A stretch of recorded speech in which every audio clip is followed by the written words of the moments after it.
Bonjour, Daniel Brissot, je me présente, je suis responsable vignoble à la Cave de Tain. Nous sommes aujourd'hui sur la colline de l'Ermitage, dans ces fabuleux coteaux où la vigne trouve des conditions exceptionnelles pour s'épanouir.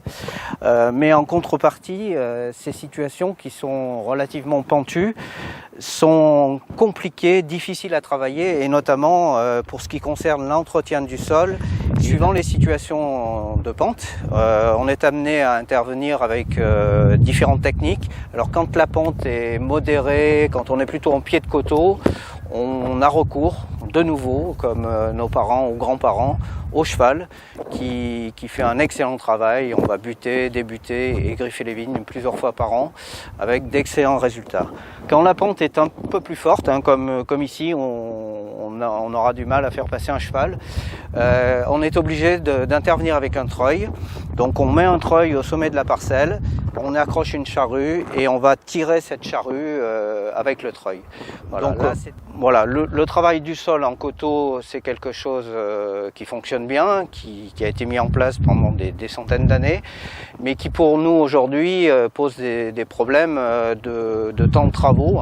C'est énormément énergivore, de pénibilité, et nous, la Cave de Tain, on réfléchit aux solutions d'avenir qui pourront être mises en place sur ce vignoble et sur tous les vignobles qui sont dans des situations de coteaux sur Tain-l'Ermitage. Je veux citer les Saint-Joseph, les Cornasses, les Crozes-Hermitage également. C'est pour ça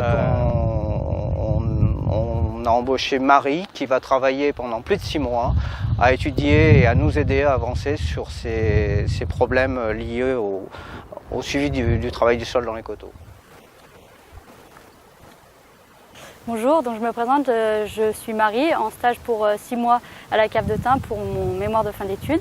Donc mon étude est sur l'entretien des sols dans les coteaux à forte pente. Mon étude est départagée en différentes parties. Une des premières parties, c'est d'aller à la rencontre des coopérateurs pour connaître un peu les pratiques actuelles de chacun, voir les spécificités de chaque exploitation et pouvoir essayer de trouver des solutions, du moins chercher des solutions vis-à-vis de chaque coopérateur.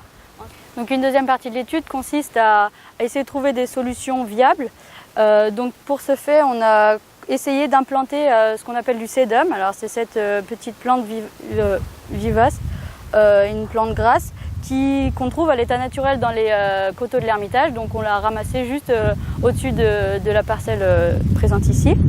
Grâce à l'implantation de ce sédum, nous espérons que le sédum recouvrira l'ensemble de la parcelle, que ce soit en interrang ou sous le pied des vignes, pour que ensuite le vigneron n'ait pas à enlever l'herbe, vu que cette plante, qu'on espère que cette plante ne soit pas concurrentielle.